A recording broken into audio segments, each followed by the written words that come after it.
दोस्तों, जीवन में अक्सर हम अपनी असफलताओं के लिए किस्मत को दोष देते हैं।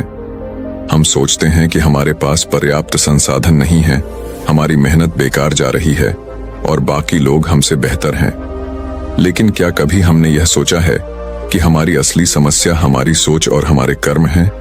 आज मैं आपको एक ऐसी प्रेरणादायक कहानी सुनाने जा रहा हूं जो न सिर्फ आपकी सोच को बदल देगी, बल्कि आपको यह भी सिखाएगी कि किस्मत के भरोसे बैठने से कुछ नहीं होता। हमारी किस्मत तभी बदलती है जब हम अपने कर्मों में विश्वास रखते हैं।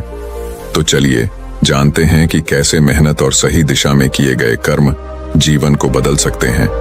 ध्यान से सुनिए, क्योंकि ये कहानी आपकी जिंदगी बदलने की ताकत रखती है। नमस्कार दोस्तों, स्वागत है हमारे चैनल सत्य ज्ञान 2613 में। बहुत समय पहले की बात है, एक नगर में महात्मा बुद्ध ठहरे हुए थे।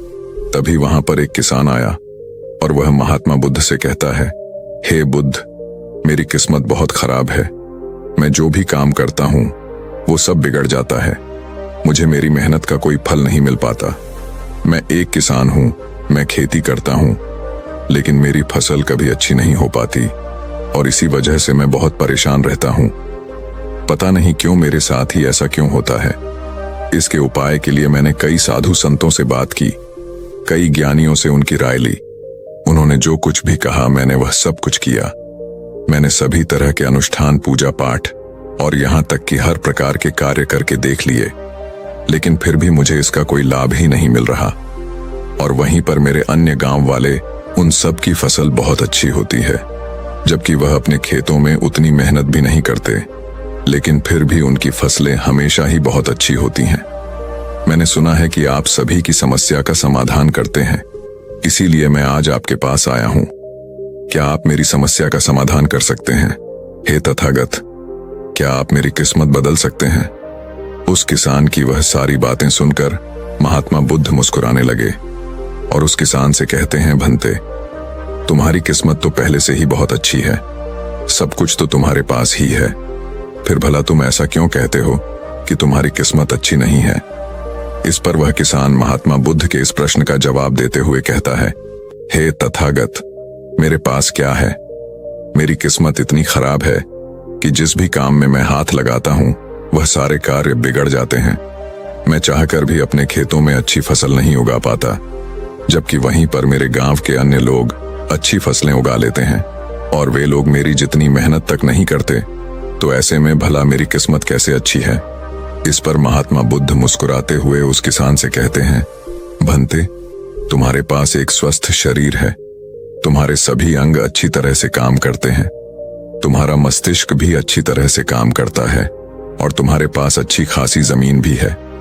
भला तुम्हारे पास किस चीज की कमी है? अगर ऐसे देखा जाए तो तुम्हारी किस्मत तो बहुत अच्छी है। इस पर वो किसान महात्मा बुद्ध से कहता है, हे तथागत, मेरी समस्या यह नहीं है। मेरी समस्या तो यह है कि जिन भी कार्यों में मैं हाथ डालता हूं वह कार्य बिगड़ क्यों जाते हैं। रही बात जमीन, अच्छा शरीर, अच्छा मस्तिष्क और अच्छे अंगों की, तो वह तो सभी के पास है। मेरे सभी गांव वालों के पास भी है और उनके पास अच्छी जमीन भी है और तो और उनके पास अच्छी फसल भी है। इसी कारण वे लोग हमेशा सुखी रहते हैं। लेकिन मेरे खेतों में तो अच्छी फसल हो ही नहीं पाती। हर वर्ष मुझे एक भारी नुकसान झेलना पड़ता है। क्या आप मुझे कोई इसका उपाय बता सकते हैं? क्या ऐसा कोई मंत्र, क्या ऐसा कोई तरीका है जिससे मेरी किस्मत एक बार फिर से चमक जाए? इस पर महात्मा बुद्ध उस किसान से कहते हैं, ठीक है, यदि तुम कोई उपाय चाहते हो या कोई मंत्र चाहते हो तो वह मैं तुम्हें अवश्य ही दूंगा। लेकिन उससे पहले मुझे यह बताओ, क्या तुम्हें पता है तुम्हारे खेत में खजाना है?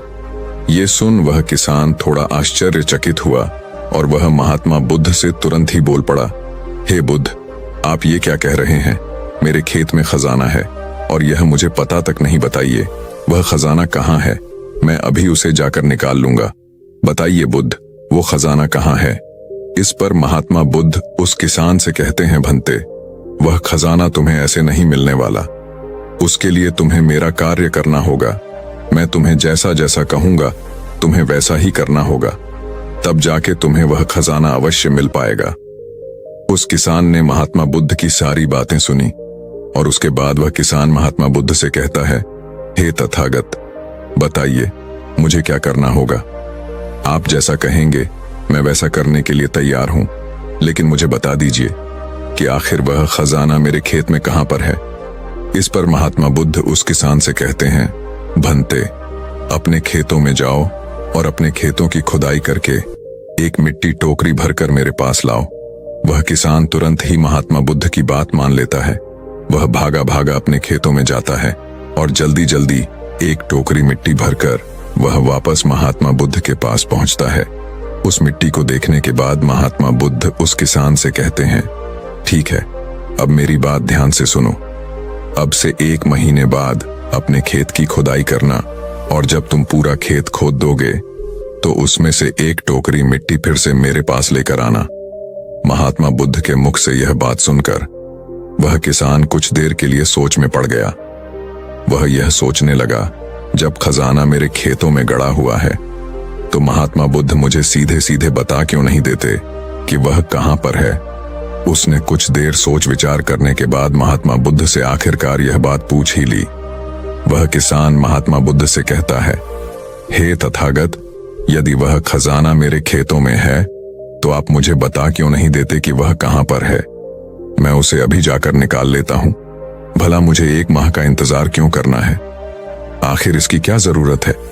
इस पर महात्मा बुद्ध बड़े शांत स्वर से उस किसान से कहते हैं, भंते, हर कार्य का एक समय होता है और वह कार्य यदि उचित समय पर किया जाए तो वह हमें उचित और शुभ फल देता है। तुम चाहते हो तो मैं तुम्हें खजाना बता देता हूं कि वह खजाना तुम्हारे खेतों में कहां गड़ा हुआ है।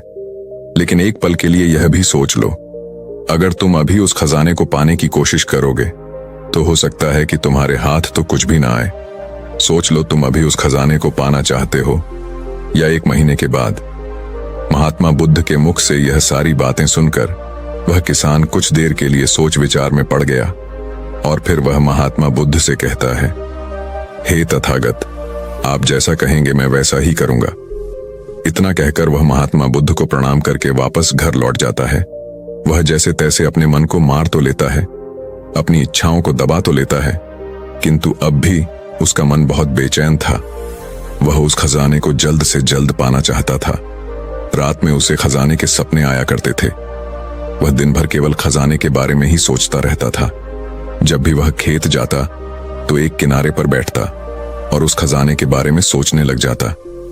दिन भर हर समय उसके मन में केवल खजाना पाने के विचार ही चलते रहते।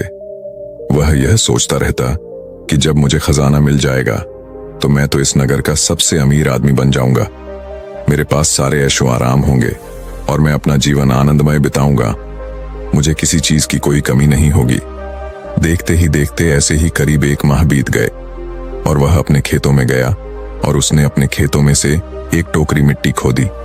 उस टोकरी में भरकर वह महात्मा बुद्ध के पास पहुंचा और महात्मा बुद्ध से कहता है, हे तथागत, यह लीजिए एक टोकरी मिट्टी जो मैंने अपने खेत से लाई है। अब बताइए वह खजाना कहां पर है। इस पर महात्मा बुद्ध उस किसान से कहते हैं, क्या तुमने अपना सारा खेत खोद दिया? इस पर वो किसान महात्मा बुद्ध से कहता है, नहीं तथागत, आपने कहा था केवल एक टोकरी मिट्टी ही आपको चाहिए, इसलिए मैंने केवल एक टोकरी मिट्टी ही निकाली। भला उसके लिए मुझे पूरा खेत जोतने की क्या जरूरत है? बस आप मुझे यह बता दीजिए कि वह खजाना मेरे खेतों में कहां पर गड़ा हुआ है। मैं जाकर वहीं पर खोदूंगा और वह खजाना निकाल लूंगा।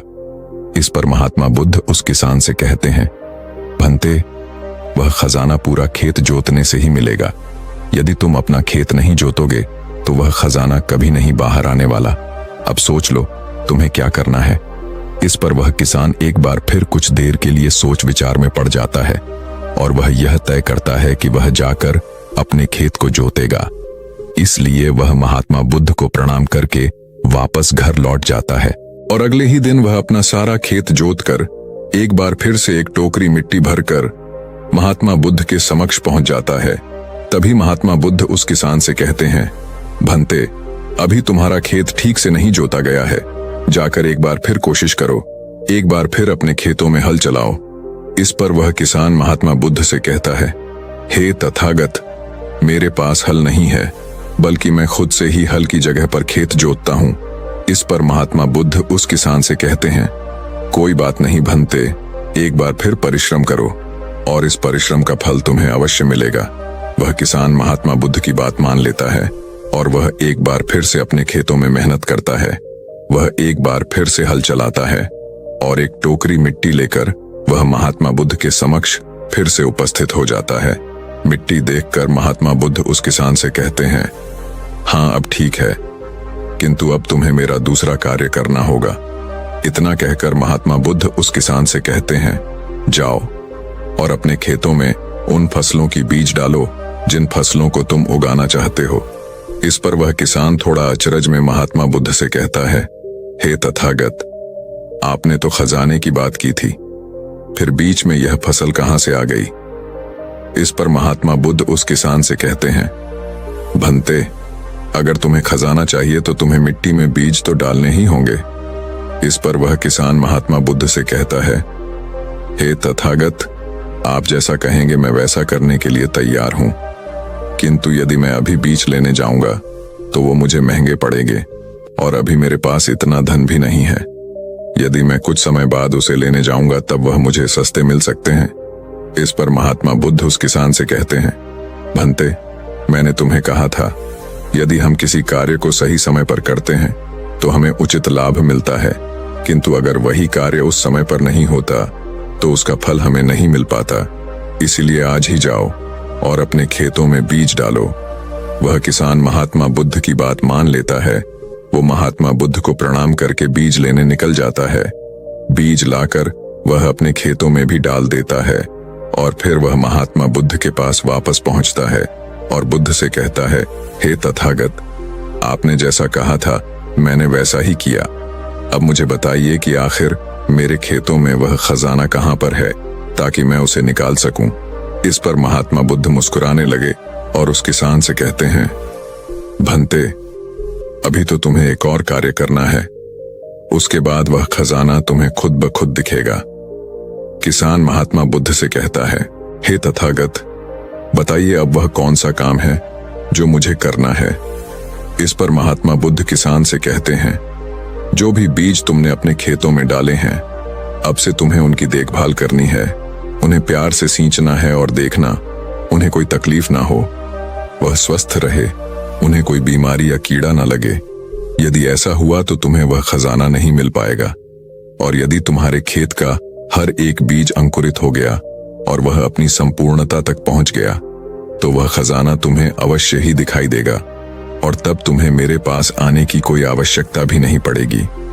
उस किसान ने महात्मा बुद्ध की सारी बातें मान ली और उसके बाद वह महात्मा बुद्ध को प्रणाम करके वापस घर लौट गया।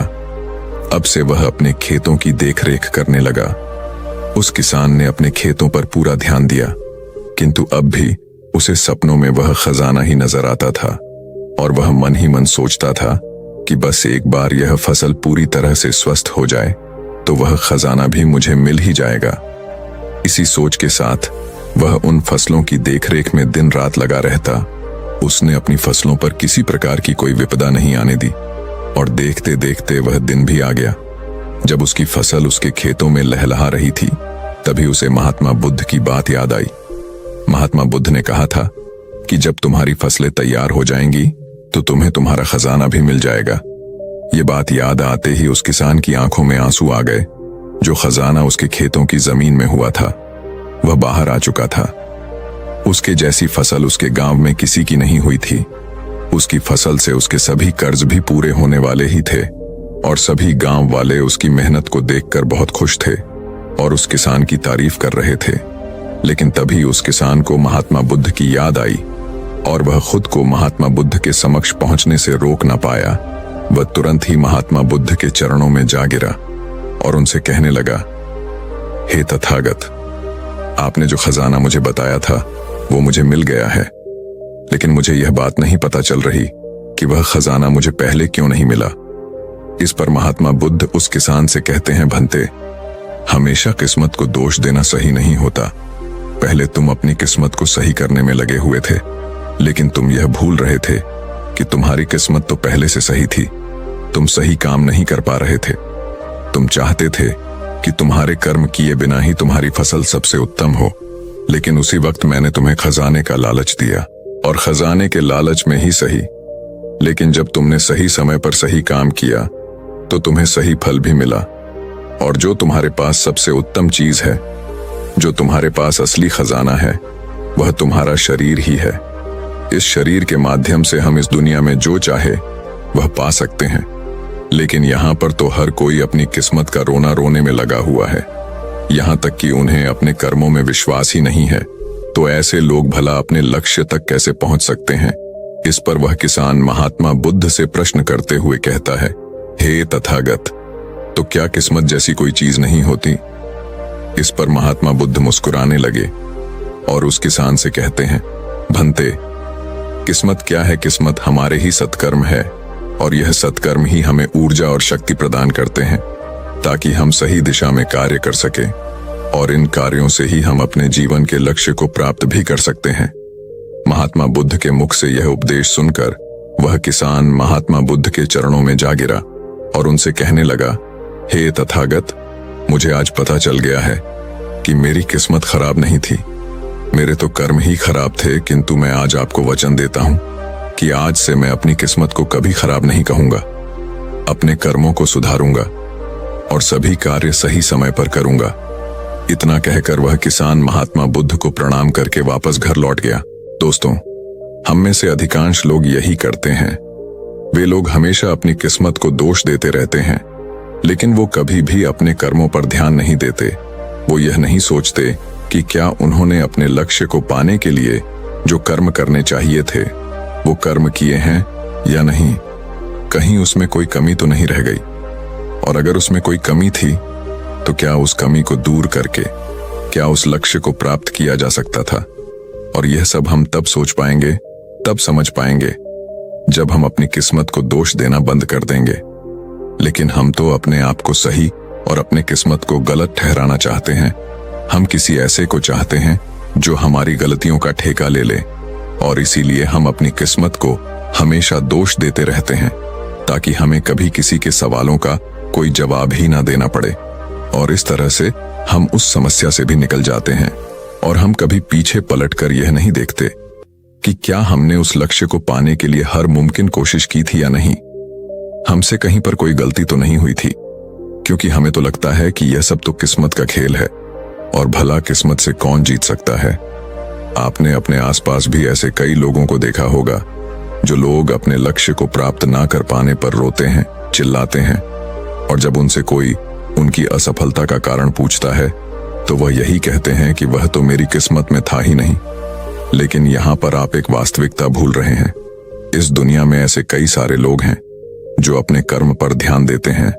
वह अपने कर्म को कभी नहीं छोड़ते, भले ही वह अपने लक्ष्य को पहुंच पाने में असफल हो जाए, लेकिन फिर भी वह अपने कर्म पर विश्वास रखते हैं। और जो लोग अपने कर्म पर विश्वास रखते हैं वह लोग कभी यह नहीं कहते कि उनकी तो किस्मत ही खराब थी, बल्कि वह दोबारा फिर से एक बार पूरी शक्ति से उस लक्ष्य को पाने की कोशिश करते हैं। और यह कोशिश वह तब तक करते रहते हैं जब तक कि उन्हें उनका लक्ष्य मिल नहीं जाता।